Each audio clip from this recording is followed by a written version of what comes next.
What's up mga ka-Berks?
Pili tayo ng berries mga ka-Berks. How much is this? 5 euros. Okay, pili tayo nito.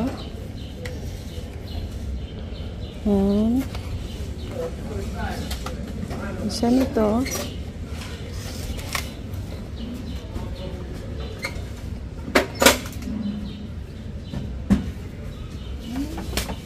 Okay, yung blueberry ay that one is a Finnish one. yeah, that's why it's small. Yes, yes. And okay, yes, give me one. Okay. And I'll get two. this Yes. one and this one. Thank you. The blueberry. Sa loob ako bibili ng blueberry, yung medyo mas malalaki.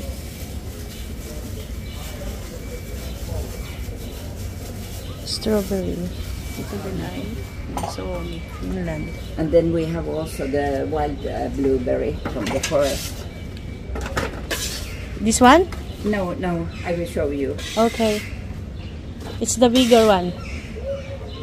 Bigger one. It's, you know, it's not so big. It's like this. And we can taste one. Ah, okay. I have that one in the fridge. Okay. Yeah. So The wild. The wild one. Yeah. Yes. I have that one. It grows in the forest. Yeah.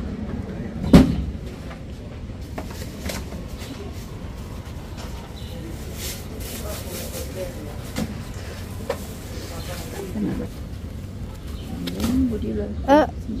Is this cloudberry? No, it's you can taste it. Ah, okay. It's raspberry. Ah. It's also sweet. Yes, and this it one is is. raspberry also? Yes. Mm-hmm. I think that this is a little bit more sweeter. Mm-hmm. Oh, I'll just get that one. Mm? Tomorrow I'll buy this one. I'm not sure that we will have this one because it's first time that we got it. Maybe not tomorrow. So This is sweeter than this one. this is sweeter. Okay, I'll take this one. Okay. Thank you. So this is raspberry also. Yes, it's raspberry. It's raspberry. Yes. Blackberry. Blueberry na medyo malalaki. Ito, hindi ko alam. Is this blackcurrant? Yes. Ah, yes, okay. Yes. And you can also buy it in liters. 1 liter is 5 euros. So it's. I'll show you.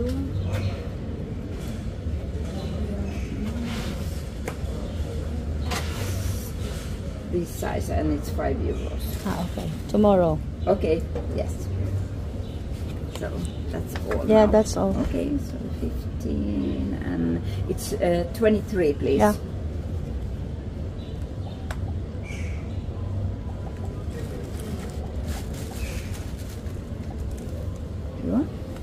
Thank you.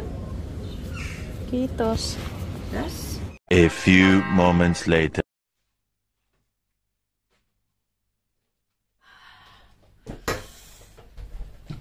Tapos ko na naman yung isang buong umaga sa duty mga kaberks. Ang bilis lang talaga ng araw dito. Nandito na ako sa bahay. Pakita ko sa inyo yung mga binili kong berry. Ayan. Bili ako ng blackberry. Ayan.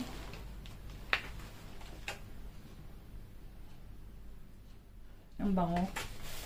Itong raspberry na red. Raspberry na kulay yellow. Nga parang ngayon lang ako nakakita ng raspberry ganito. Kasi ang nakikita ko, usually, itong red. Kaya nagtanong ako kanina doon sa sa nagtitinda kung cloudberry ba to. Na-realize ko yung cloudberry hindi ganito kalalaki. Ang cloudberry maliliit lang talaga siya. Tsaka pag hinawakan mo yun, pag hinila mong ganun sa pinakatangkay niya, nadudurog. So bumili din ako nitong, ayan. Naglalaway tuloy ako. Cloudberry. Raspberry na kulay dilaw at orange. Meron isang klase doon yung white. Tingnan niyo yung difference niya. Ayan o. Diba ang liit? Kasi yung cloudberry, parang ganito lang din yun. Pero mas maliliit pa pala dito yung cloudberry. Ay! Tapos bumili ako ng strawberry. Yung strawberry, tinanong ko siya kung ano ba itong strawberry. Ito ay Finland din. Kasi mga kaberks, yung mga ganun na cart na nagtitinda na nakalagay sa tawag nito, hinihila lang nila yun eh. Cart siya na every summer lang yun dito sa Finland. Nagtitinda sila ng iba't ibang klase ng prutas na tumutubo or seasonal na fruits dito sa Finland. So itong strawberry ay Finland din kasi meron din itong mga kaberks yung import, ini-import nila galing sa ibang bansa. Kaya tinanong ko kanina kung ano tong strawberry nito. So nakita ko naman dun sa Omi. So Finland din siya. Ang bango-bango. Ang tamis. Hindi kami nakapag berry picking and strawberry picking ngayong taon na to kasi 'di ba nasa Pilipinas kami. Pero hindi ko alam kung meron pa ngayon. Naglalaway ako. Kasi ito, yung tinatanong ko naman doon yung strawberry. Strawberry, yung blueberry, kasi iba-iba din yung blueberry dito mga kaberks. Meron din yung sobrang liliit, kagaya nung meron ako dyan, yun yung galing kay La Karina, na hinarvest nila Yukim doon sa countryside, doon sa part ng kanila. Malayo kasi yung tirahan nila Yukim. So sa countryside talaga yung parents niya. So blueberry picking sila, yun yung wild blueberries. Kaya tinatanong ko kung ano din yung blueberry na yon. Ito, ayan o. Parang kasing laki ng dulo ng daliri ko. Pero meron pang mas malalaki dito mga kaberks. Ayun yung mga imported. Ito imported din yata ito. Ang tamis. Wait lang, saan ba galing to?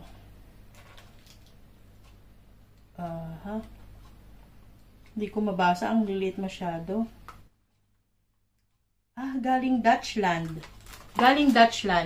So ito ay imported din, kaya malalaki. Kasi yung dito, yung blueberry dito na Finland, hindi ganito kalalaki mga kaberks. Meron din medyo malalaki pero farm. Pero ito ay imported.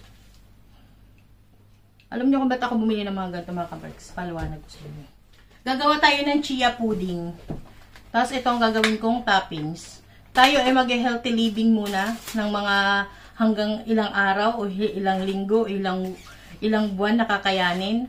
Pero mag-healthy living muna tayo ngayon dahil sobra kaming nag-gain ng weight nung nasa Pilipinas sa loob ng isang buwan. So ito yung pagtatoppings natin. So marami akong chia seeds. Ito, gumagamit na talaga ako nito dati pa. Nilalagay ko sa tubig na may lemon.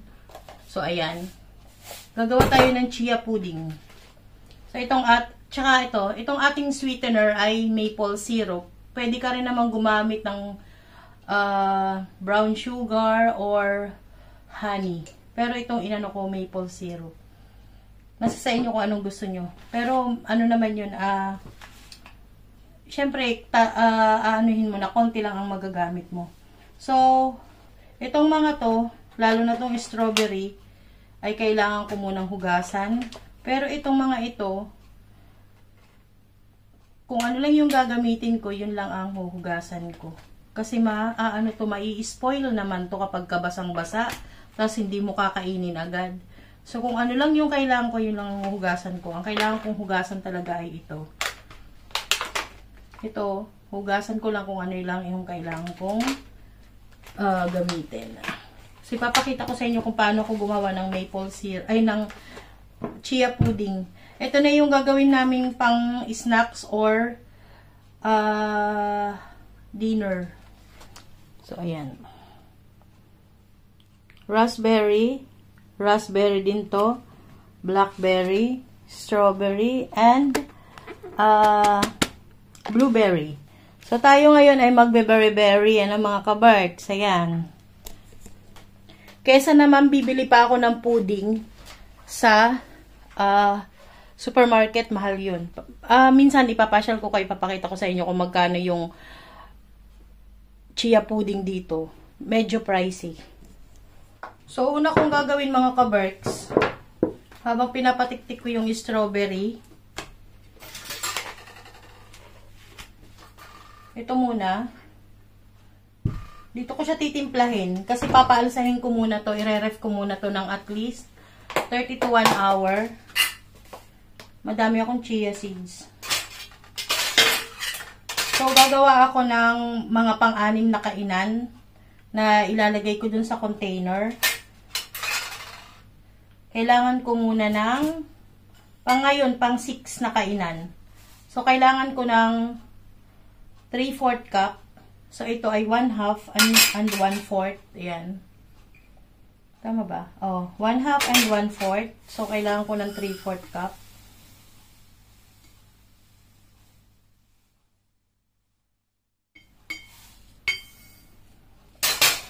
And 1/4. Ayan.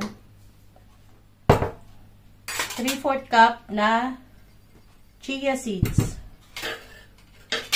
Tapos, lalagyan ko siya ng 3 cups na milk. Yung milk ko mga kabarks, ang gamit ko ngayon ay skim milk. Semi skim milk kasi yun ang meron ako sa ref. Pero mamaya bibili ako pag naubos namin to, bibili ako ng almond milk. So, 3 cups. Pwede kayong gumamit siguro kung anong milk meron kayo dyan.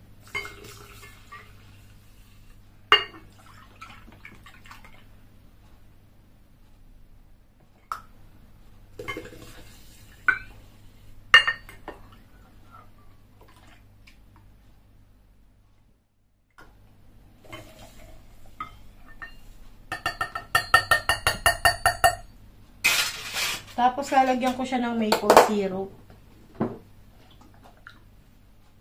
Simplahin ko muna to. Kailangan mo tong ganunin mga kabarts kapag nakita mo na nag-stuck sa ilalim yung maple, yung chia. Kailangan mong haluin.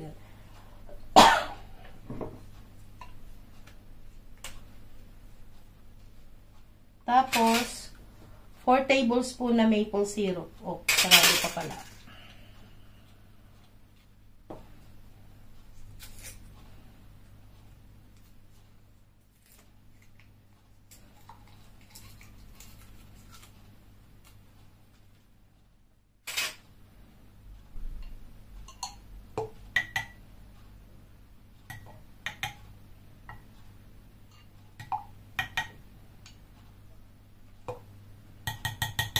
Ayan, 4.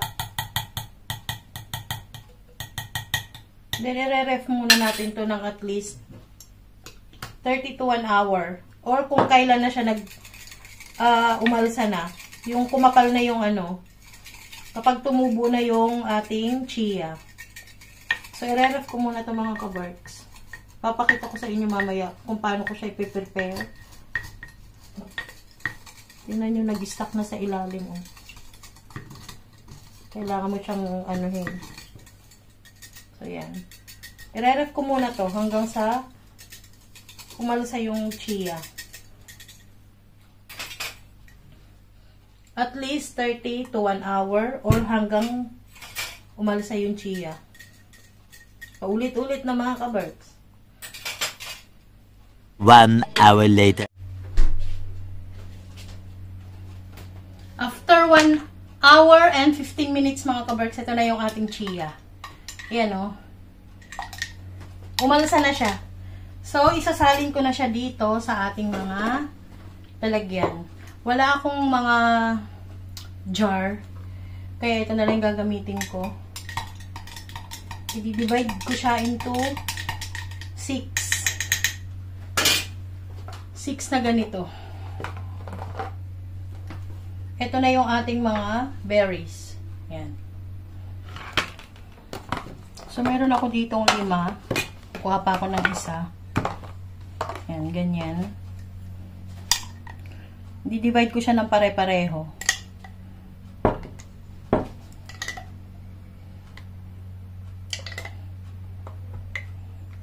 Ito, pwede na rin itong baunin ni Kero sa work niya.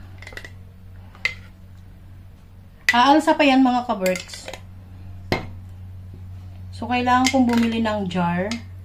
Nakakasya dito. Sa ating ano. So, kailangan ko pa ng isa. Isang jar pa. Ay, isang jar. Isang ganito pa. Yung isang scoop nito, marami na rin ha. Isang ganito. Marami na rin ito mga kaberks. So, kailangan kong bumili talaga ng jar. Na pagkakasyahan ng bawat ano. Sukat ng isang kainan. Ng isang serving.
Ayan na yung ating chia pudding, mga kaberks. Ayan o. Diba? Yum, yum. Marami din ang laman nito, oh. Tingnan nyo. Pang isang serving na yan, mabubusog ka na sa ganyan. So, ito yung blueberry, raspberry, strawberry, and blackberry. Ayan. Pambaon at saka pang merienda. Ooh, ooh, ooh, ooh.